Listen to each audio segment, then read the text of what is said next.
go. We're running. Welcome to our podcast, Relationships and Real Estate. I'm your host, Realtor Mom Rose, Realtor and investor in the Belleville and surrounded areas. My co-host, Jace, Realtor, consultant, author. How are you doing today? I'm good. How are you? I'm doing well. So we got a topic today. Obviously pregnant. Oh, you are? Okay. You're about due. So next time we do our podcast, you never know. You might be... I might be not. You might be not pregnant. Yes, I'll be unpregnant. Yeah. Cool. Exciting times coming ahead. Yes. Counting down those days. So today we want to talk about savings versus investing. And so I have a couple of questions for you. Okay.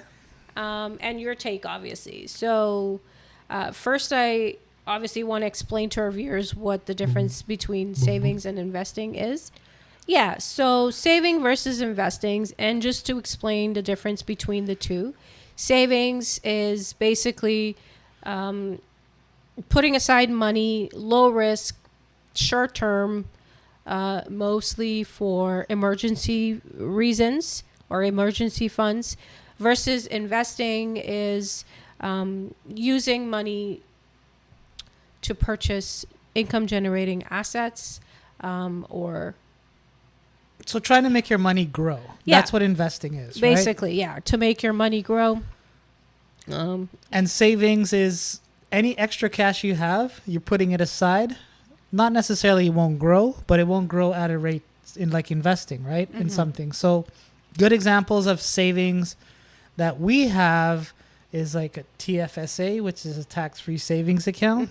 High interest savings accounts at banks, the traditional banks.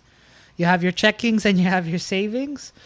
And if you don't have your savings, you're kind of in trouble if you really only have a checkings, I think.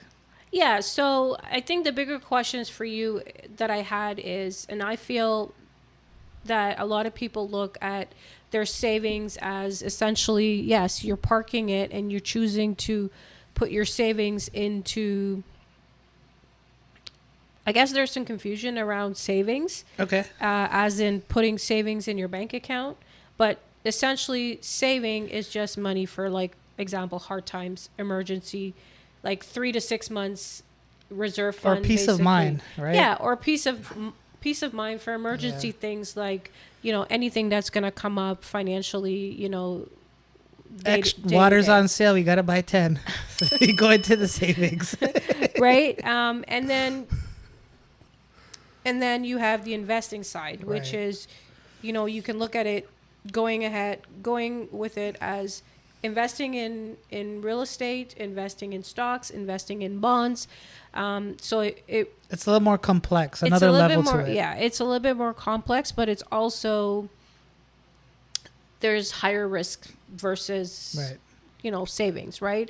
And so your savings typically, I think, would be, like you said, your TFSA, your GICs, your bonds, or any money market funds. That what you can get what a traditional bank can offer you. Yeah, they can also offer you investing ways, like mutual funds considered as saving sometimes, and sometimes it's commingled into a TFSA or RRSP.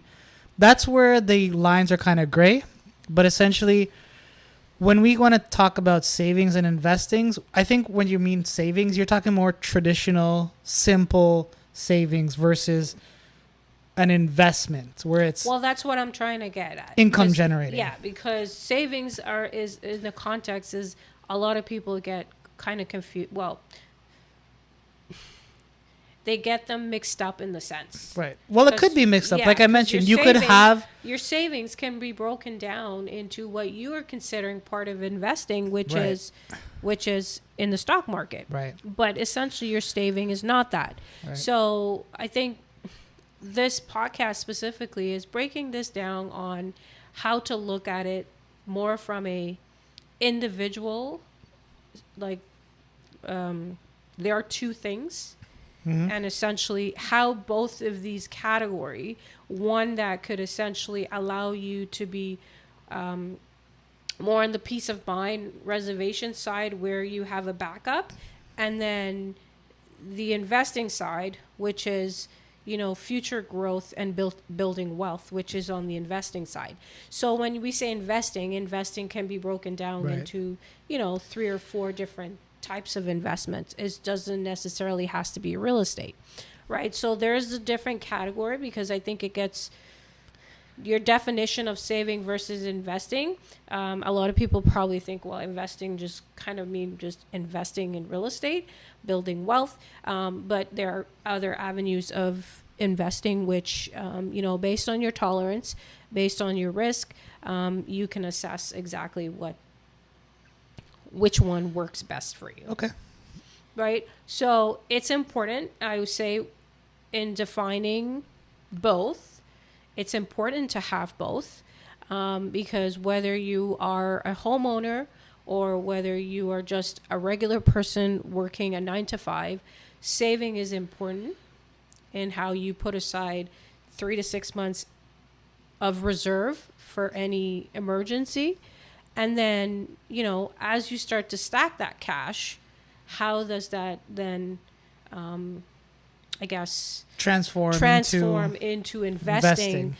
To make your money work for you. So what you said basically is savings, there should be a cap on savings, right? Because you don't want to put all your money, because if you saved $100,000, that's great. Yeah. But you kind of want that money to grow, because you have a substantial amount, and that could actually mean something, like when it's growing. Like if you're investing in a mutual fund, something that is a bond, something that can give you consistent growth, the higher amount that you put into this sort of investment strategy, the higher the gain, right? Yes. So savings is great, and I think that's step 1 everyone should do. Yeah, exactly how you said it. And I think there are a couple of mistakes that along the way we've made as well, right? Thinking, okay, we stack up the cash to a certain level, but exactly how you said it, there should be a cap, because it's more of a reservation versus having the money work for you or having the money grow for you. So it's more of not investing too much cash, or not saving too much cash. Right. Because you could do better with what you have. Yeah. So for example, if you just put everything in a savings account, $1 million versus $1 million investing in the market, when you look 5 years down the road, that $1 million in savings will grow, but it won't grow as much as the investing side of it. So your opportunity to make more money is going to dramatically decrease if you don't transform some of that savings into investing. Mm-hmm. Or make that money work for you, right? Right. Because essentially we make the money work. You have to make the money work for you versus, the money sitting by itself and not doing anything. So not actually putting a cap on what that saving. So what do you think is a good cap to put on savings? So if someone has a good amount of savings, let's say $10,000, should they start thinking about moving some of it into an investing, or is that still a good place to keep it? Honestly, I think it depends really on the person and what your financial goals are. As homeowners, as investors, what we've been doing is we've at least been making sure that we have at least 3 to 6 months of breaking it down into savings, because we have three categories. We have 3 to 6 months of what? Because people always say 3 to 6 months of saving. 3 to 6 months of your expenses. Right? So you can continue to work. And I would even say 6 months. 3 is not in today's world. 6 months is the least amount you want to save. Because 3 is, you could be out of a job for 3 months very quickly in this market. So I would say 6 months the minimum. Yeah. So, I mean, if you were to break that down, let's say $2,000 a month, that's $12,000 in 6 months is what you would be holding in a savings account for emergency funds. Okay. Right? If you were to put that aside every month. Okay, that's assuming your expenses are $2,000 a month, because rent is way more. Yes. So I would say it's probably more. Yeah, for example. Okay. So I would say, So going back to the example, 10,000, you still think they wouldn't be considered into moving into the investing side of it, continue to save? Correct. Okay. And kind of keeping that as your, what I call a reserve or emergency fund for hard times, right? And then you would have, let's say, you can break that further down into between 10 and you could probably go up to about 50K 50K in in actual savings. So TFSA and Maximize your GICs. TFSA, people, because that is free. Put it in the stock market. It's a form of investment, but maximize your TFSA because anything that's grown from it, anything that's you have to report to the government that you made off of a TFSA is actually tax free. So use that to advantage. Every year we get about 5,000 or 6,000 that we can put. Those who haven't started, check your age, Google it, and see I am X age. How much can I have in a TFSA? Or talk to a financial advisor. I think if you can get up to, I think it's close to 100,000 if you've never invested. Yeah, so since 2009, I think the limit has gone up from like 5,000 to like 7,000 per year now. And it's close to 100,000. So if Yeah. you have not invested in a TFSA and you have your money in a savings account, automatically move that over to a TFSA account.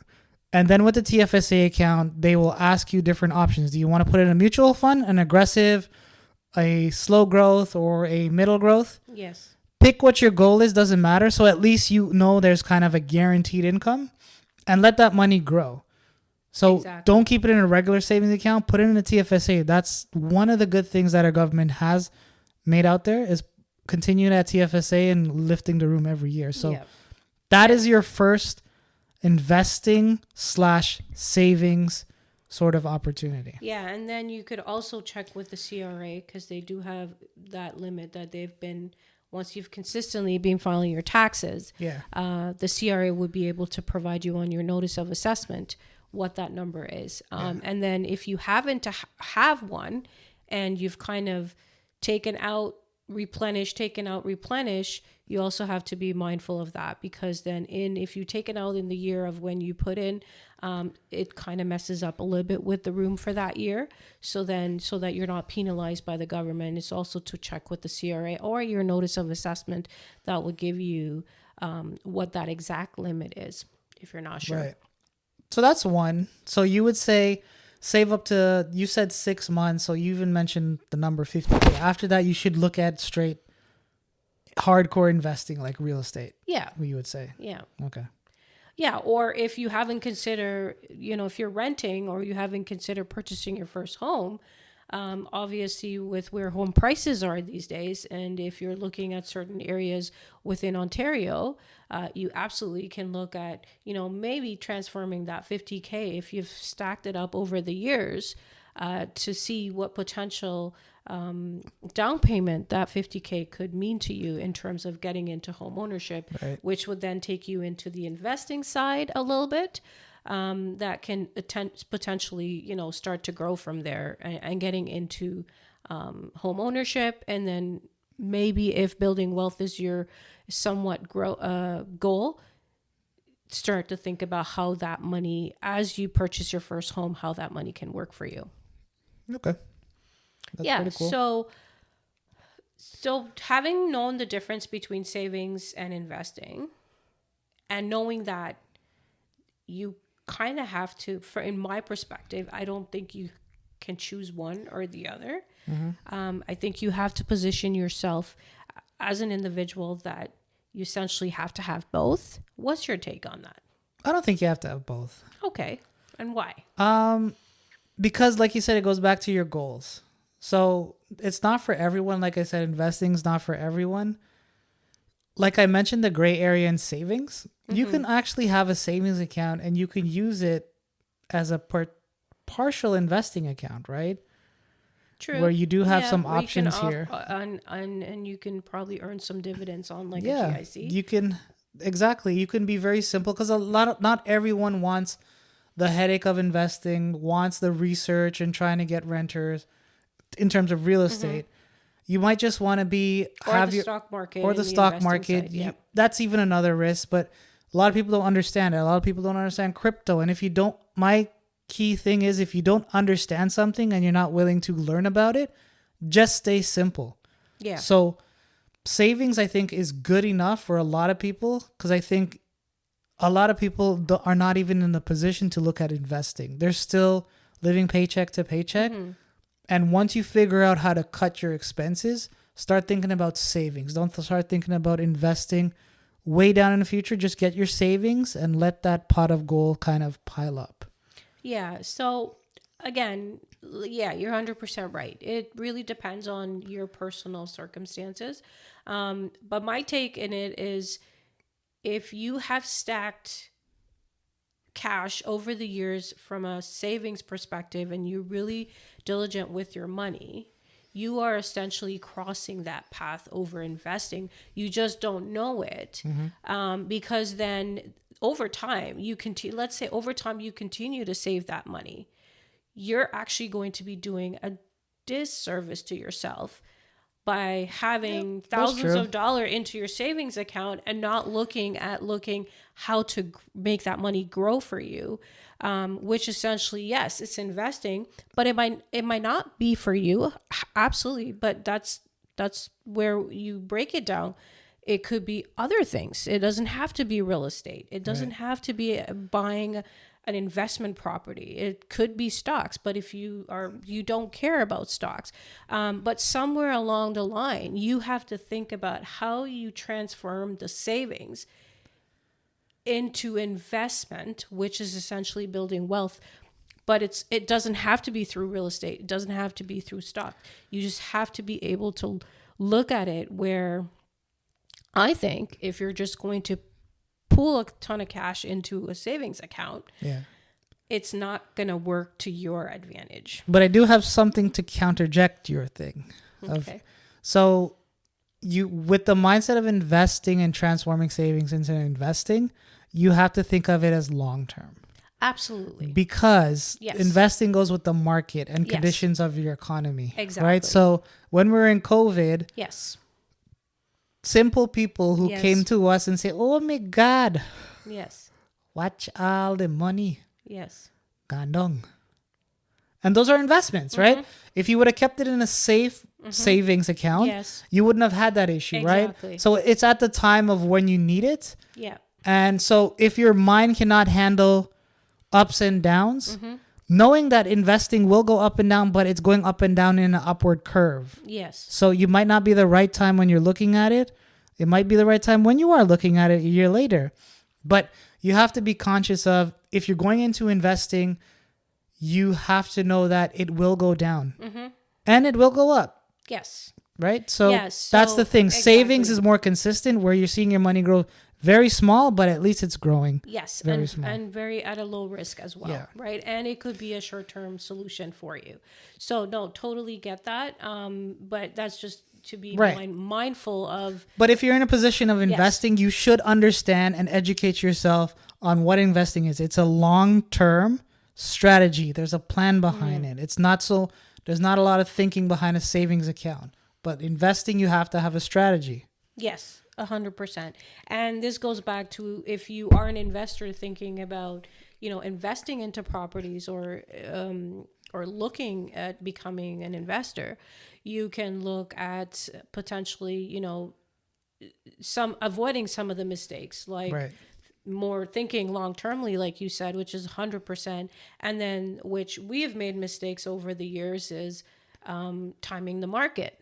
Right. So it's not timing the market, but time in the market. Right. So thinking about it more as letting that property ride, or letting that investment ride, or letting that stock take its course, versus pulling the plug if it's, it's down, or it's up, or it's in between, or, the market's crashed, or whatever the scenario is always know the rule of thumb is making sure that you don't make the rash decision, because nobody knows when that's going to happen. Exactly.